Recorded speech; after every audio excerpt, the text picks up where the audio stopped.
السلام علیکم ورحمۃ اللہ وبرکاتہ۔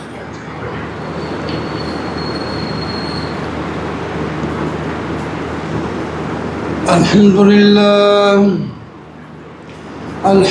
للہ وکفى والصلاة والسلام علی سید الرسل وخاتم الانبیاء، اما بعد فأعوذ باللہ من الشیطان الرجیم، بسم اللہ الرحمن الرحیم۔ وعذن في الناس بالحج يأتوك رجالا وعلى كل ضامر يأتين من كل فج عميق ليشهدوا منافع لهم، صدق الله مولانا العظيم، وبلغنا رسوله النبي الكريم، ونحن على ذلك لمن الشاهدين والشاكرين، والحمد لله رب العالمين۔ اللهم صل على سيدنا ومولانا محمد وعلى آل سيدنا ومولانا محمد وبارك وسلم۔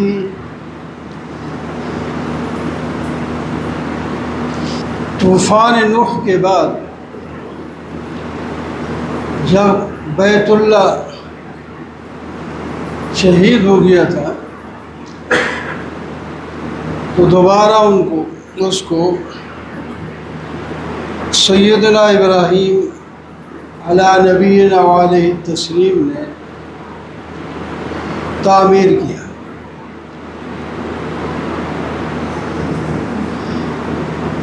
تعمیر کرنے والے دو مقدس اور محترم معزز نبی تھے اور آپس میں باپ بیٹا لگتے تھے۔ حضرت ابراہیم جد الانبیاء اور حضرت اسماعیل ذبیح اللہ علیہم السلام نے بیت اللہ کو تعمیر کیا، جبکہ اس کے نشانات بھی مٹ چکے تھے۔ پھر اللہ تعالیٰ نے اس کی رہنمائی فرما دی، اسی جگہ پر انہوں نے بیت اللہ کو تعمیر کیا، اور تعمیر بھی کرتے تھے، دعائیں بھی مانگتے تھے، اپنے لیے، امت کے لیے اور امت کی رہنمائی کے لیے۔ یہ سورہ بقرہ میں پوری تفصیل موجود ہے۔ جب تعمیر سے فارغ ہوئے تو اللہ تعالیٰ نے حکم جاری فرمایا، 17ویں پارے میں سورۃ الحج کے اندر آیا ہے کہ آپ لوگوں میں اعلان کر دیں وہ آئیں بیت اللہ کا حج کریں۔ اب بظاہر اسباب نہیں ہیں، وہاں پہاڑی علاقہ ہے، نہ ریڈیو نہ ٹیلی ویژن نہ موبائل، آج کل تو ہر جگہ بات ہو سکتی ہے، کوئی صورت نہیں، لیکن حکم ہے آپ اعلان کر دیں۔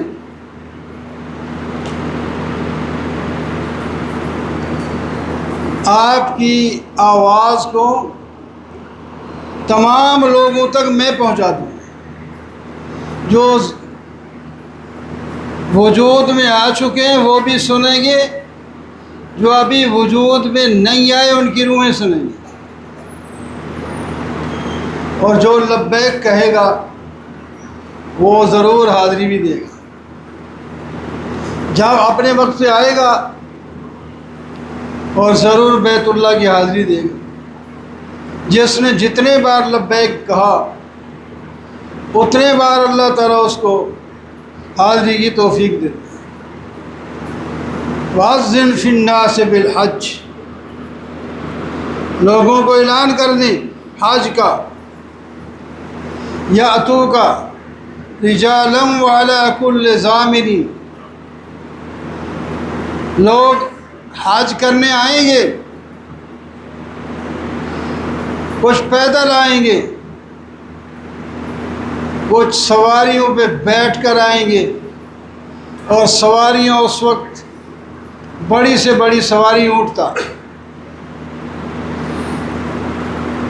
یہ جو آج کل دوسری سواریاں چل رہی ہیں مشینری کے ساتھ، یہ کوئی بھی نہیں، اونٹ اور گھوڑے گدھے یہ چیزیں، اور اونٹ جو ہے دمدور ہوتا ہے، اور وہ پیاس برداشت کرتا ہے، دور دور کے سفر کرتا ہے، ریگستان کے سفر کرتا ہے،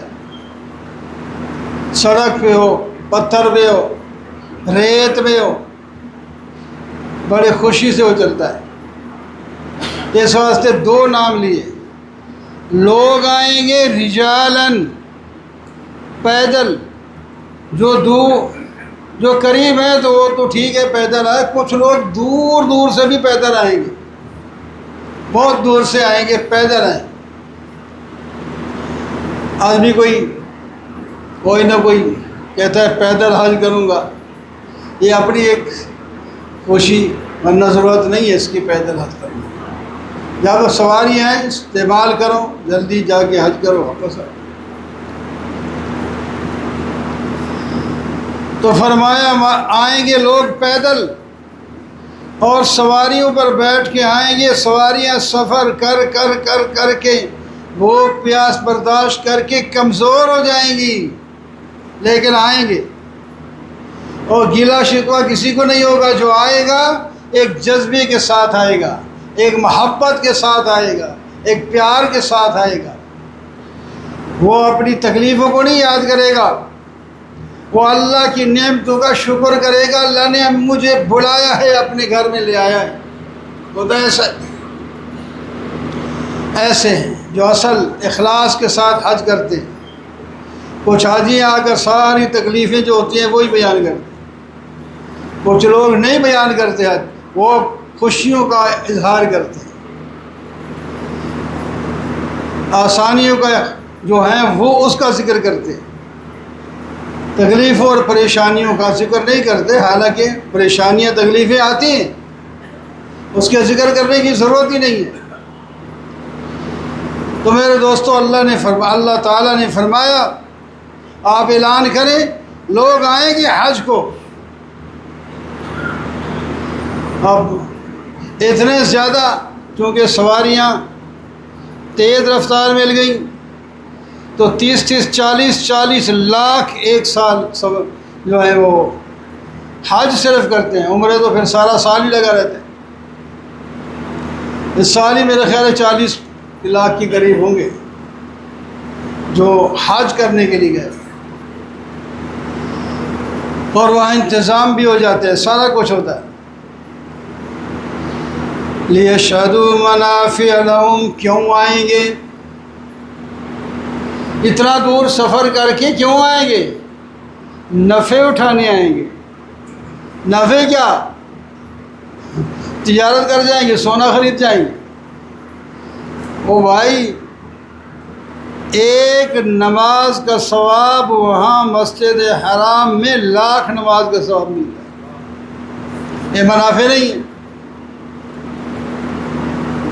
لاکھ نماز کا، بلکہ لاکھ نماز کا ثواب تو پورے حرم میں ملتا ہے، حرم مسجد سے باہر بھی ہے، ایک مسجد کا احاطہ ہے، پھر اس سے باہر جہاں دکانیں ہیں، بازار ہیں، اس سے بھی باہر تک حرم ہے، مختلف علاقوں میں قریب بعید حرم، وہ جہاں بھی پڑھے گا ایک نماز کا ثواب لاکھ کا ملے گا، اور پھر مسجد میں آئے گا تو 1 لاکھ کا ثواب تو وہ ملا، اور مسجد کا ثواب الگ ملے گا، جماعت کا ثواب الگ ملے گا۔ جامع مسجد میں 50 نمازوں کا ثواب ملتا ہے، تو مطلب یہ ہے کہ مسجد حرام میں 50 لاکھ نماز کا ثواب، پھر جماعت کے ساتھ 27 نمازوں کا ثواب ملتا ہے، پھر 50 کو 27 کے ساتھ ضرب دیں تو کتنا جاون ہے؟ یہ منافع ہے۔ لیشہدوا منافع لہم، نبی کریم صلی اللہ علیہ وسلم نے فرمایا روزانہ بیت اللہ پر 120 رحمتیں اترتی ہیں، 120 رحمتیں نازل ہوتی ہیں، 120 میں سے 60 رحمتیں صرف طواف کرنے والوں کو ملیں گی۔ طواف کوئی بظاہر عبادت نہیں ہے، بس گھومنا ہی ہے یوں ہی، کوئی دعا پڑھے، تلاوت کرے، ذکر کرے، دعا کرے، وہ الگ چیز ہے، وہ اضافی چیز ہے، وہ بھی کرتا رہے، لیکن چپ کر کے بھی اگر وہ گھومتا رہے تو اس کو 50 رحمتیں ملیں گی، 60 اور جو نمازیں پڑھتے ہیں، نوافل وغیرہ ادا کرتے ہیں، اس کو 40 رحمتیں اس کو ملیں گی، اور جو تھک ہار کے بیٹھ گیا اور یوں ہی بیت اللہ کو دیکھتا رہتا ہے، 20 رحمتیں اس کو ملیں گی، صرف دیکھتا ہے اور کچھ نہیں کرتا، دیکھتا ہے کہ منافع ہیں کہ نہیں، کتنے منافع، صرف دیکھنا، یا تو کعبۃ اللہ کو دیکھنے سے ثواب ملتا ہے یا پھر والدین کو دیکھنے سے ثواب ملتا ہے۔ والدین جس کے زندہ ہیں ان کی قدر کرو، والدین پر نظر شفقت کیا کرے، جب آئیں جائیں پہلے والدہ زندہ ہے یا والد زندہ ہے یا دونوں زندہ ہیں، سب سے پہلے جا کر اس کے چہرے کو دیکھو، پھر اس کی ضروریات کا خیال رکھو، یہ بڑی نعمت ہے۔ حج عمرے کا ثواب ملتا ہے صرف ماں باپ کو نظر شفقت کے ساتھ دیکھنے سے، اور پھر کعبۃ اللہ کو دیکھنے سے ثواب ملتا ہے۔ یہ منافع ہے۔ لیشہدوا منافع لہم ویذکروا اسم اللہ فی ایام معلومات، پھر ذکر کریں اور پھر خاص کر قربانیاں کریں، خاص دنوں میں اندر قربانیاں کریں۔ حاجی صاحب جو تمتع کرتا ہے اس پر قربانی واجب ہے، جو قران کرتا ہے اس پر بھی قربانی واجب ہے۔ افراد جو صرف حج کرتا ہے عمرہ ساتھ نہیں کرتا اس پر قربانی نہیں ہے، وہ قربانیاں کریں۔ اور یہ قربانی کا عمل اللہ نے مہربانی فرمائی پوری دنیا میں رکھ دی، وہ تو دم تمتع اور دم قران دیتے ہیں، یہ ویسے دوسری قربانی۔ اور یہی ہے حاجی اگر وہاں مال ہے اس کے پاس، مقیم ہو جاتے ہیں بعض دفعہ 15 دن تک رہنے کی ان کو ایک جگہ حکم ہوتا ہے، اس سے بھی زیادہ، تو پھر وہ مقیم ہو جاتے ہیں، پھر وہ دم تمتع الگ دیں گے، اگر پیسہ ہے تو دوسری قربانی واجب جو وہ الگ دیں گے، پھر 2 قربانیاں۔ اور نبی کریم صلی اللہ علیہ وسلم نے بھی قربانیاں دی۔ آپ صلی اللہ علیہ وسلم نے ہجرت کے بعد صرف ایک حج کیا، حج صرف ایک کیا۔ پہلے جب مکہ مکرمہ میں تھے وہ حج کرتے رہتے تھے، جب ہجرت کر کے گئے 8 کو تو فتح ہوا مکہ، وہ ایسے آنے نہیں دیتے، عمرہ بھی نہیں کرنے دیتے تھے وہ۔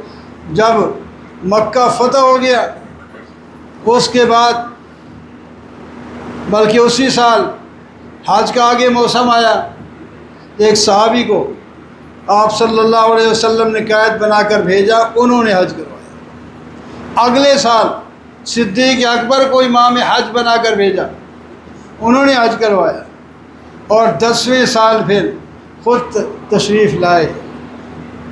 اور جب آپ آئے تو لوگوں نے سب کوشش کی کہ ہم سب جائیں،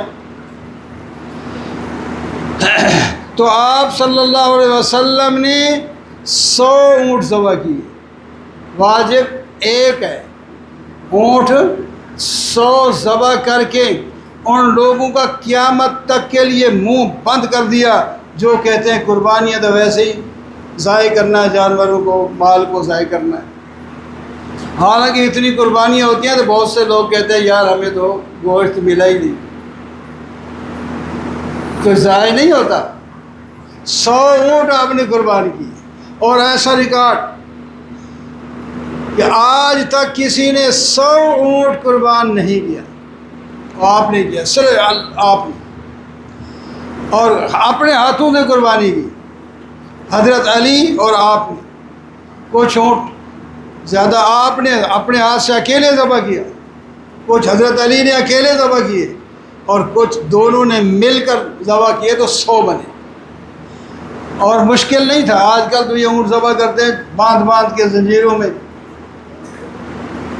آپ صلی اللہ علیہ وسلم جب ذبح کرنے کے لیے کھڑے ہوئے تو خود اونٹ اپنی گردن آگے کر دیتے تھے کہ پہلے مجھے ذبح کریں۔ اور عام لوگوں کو حکم یہ ہے کہ آپ اس کا ایک پاؤں اگلا باندھ لیں اور اونٹ کو کھڑا رہنے دیں اور نیچے چلے جائیں، 3 جگہ سے چھری پھیر دیں، بس آپ ہی اس کا خون نکل جائے گا، وہ گر جائے گا۔ آسان ایک بندہ ہی کر سکتا ہے، ایک بندہ ہی کر سکتا ہے۔ تو لیشہدوا منافع ویذکروا اسم اللہ فی ایام معلومات علی ما رزقہم من بہیمۃ الانعام، جانوروں پر اللہ کا نام ذکر کریں۔ فَكُلُوا مِنْهَا وَأَطْعِمُوا الْبَائِسَ الْفَقِيرَ، خود کھاؤ اور غریبوں کو بھی کھلاؤ۔ آپ صلی اللہ علیہ وسلم نے حکم دیا ایک بوٹی نکال دے یہاں سے، اور اونٹ سے نکال دے ایک بوٹی نکال دے، باقی سب کھاؤ بھائی، اونٹ تمہارے لیے حلال ہیں، اس کا گوشت نکالو کھاؤ، سب کے لیے دے دیں۔ تو یہ حج اللہ تعالیٰ کی بڑی مہر۔ آپ صلی اللہ علیہ وسلم نے فرمایا حج اور عمرہ لگاتار کیا کرو، ایک کے بعد دوسرا، ایک کے بعد دوسرا، نہیں ایک دفعہ کر دیا اور ٹھیک ہے۔ اگر اللہ نے وسعت دی ہے، اللہ نے وسعت دیا ہے تو کرتے جاؤ۔ اور یہ انسان کے فقر اور گناہوں کو اس طرح نکال کے باہر پھینکتا ہے جیسا کہ بھٹی آگ لوہے، سونے اور چاندی کے زنگ کو پگھال کے الگ کر دیتے ہیں۔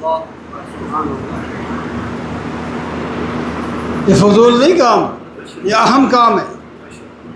کوشش کرے آدمی، ہاں کروں گا، اگلے سال کروں گا، جتنی مرضی جلدی ہو، اپنی جلدی سے جلدی کریں۔ پھر جلدی کریں گے تو انشاءاللہ پھر نفلی حج کا بھی اللہ تعالیٰ توفیق دیتا جائے گا۔ ایک دفعہ وہاں جائیں گے پھر آپ کو بار بار بار بار وہاں جانے کی جو ہے ایک جذبہ اٹھے گا، کہتے ہیں کہ یار میں چلو آج عمرہ کرتا ہوں، بچوں کو کراتا ہوں، فلاں کرتا ہوں، فلاں کرتا ہوں، بس۔ اور اللہ تعالیٰ اس کے مال میں بھی برکت ڈالتا ہے اور اس کی نیکیوں میں بھی برکت ڈالتا ہے۔ تو میرے دوستو، اور یہاں ساری دنیا میں جو ہے وہ قربانی ہوتی ہے۔ آج تو عمرہ تو وہیں ہوگا، قربانیاں بھی جمع ہو رہی ہیں، یہاں بھی ہوتا ہے اجتماعی کام تھوڑا سا۔ اس بار اللہ تعالیٰ کے اس واسطے بتانے کی ضرورت تو نہیں، میں بتا اس واسطے رہا ہوں کہ لوگ خواہ پوچھتے ہیں وہ مول سے کدھر گیا، وہ مول پاس پھر دوسرا جو میں نہیں ہے وہ کدھر ہے۔ اس واسطے کہتا ہوں کہ اللہ تعالیٰ کی طرف سے بلاوا ہے، میں انشاءاللہ کل حج کے لیے یہاں سے چلا جاؤں کل اصل۔ اور آپ حضرات سے یہ درخواست ہے، میری زبان سے، میرے ہاتھ سے، کسی چیز سے آپ کو کوئی تکلیف پہنچے تو خدا تعالیٰ کے لیے معاف کر دیں۔ پتہ نہیں زندگی کا کوئی پتہ نہیں 40-42 دن کے بعد آنا ہے میں نے، تو موت کا کوئی پتہ نہیں، میں آؤں گا تو کئی وہ لوگ جو یہاں ملتے تھے پتہ نہیں ان میں کون نہ ہو، کون ہو، یا ہو سکتا ہے ہم بھی واپس نہ آئیں، اللہ تعالیٰ وہی قبول فرما لے، ایسا بھی ہو سکتا ہے۔ تو اس واسطے ویسے تو آدمی کو ہر روز اپنی توبہ کر کے فارغ ہو کے اللہ تعالیٰ کے سے مانگ کے معافیا مانگ کے سوئے، توبہ کر کے سوئے۔ تو بہرحال میری درخواست ہے، اور میرے بارے میں جو کسی نے اچھا سوچا ہے یا برا سوچا ہے میں ان کو اللہ کے لیے معاف کرتا ہوں۔ تو مسجد کو اپنا اسی طرح اس میں آئم اور شوکت صاحب انشاءاللہ جمعہ پڑھاتے رہیں گے. پہلے تو میں نے کہا وہ زبان اس کی ذرا اسے وہ چلنے لگ پئی، جمعہ پڑھانے چلا جاتا ہے، کہتا ہے میں پڑھاؤں گا. اگر نہ پڑھائے تو پھر اور بھی ماشاءاللہ ہیں یہاں پڑھانے والے. تو انشاءاللہ زندگی باقی تو پھر ملیں گے، اور نہیں تو پھر انشاءاللہ اللہ تعالیٰ قبول فرمائے. وقول قولی ھذا، بیٹا بھی جا رہا ہے ساتھ انشاءاللہ.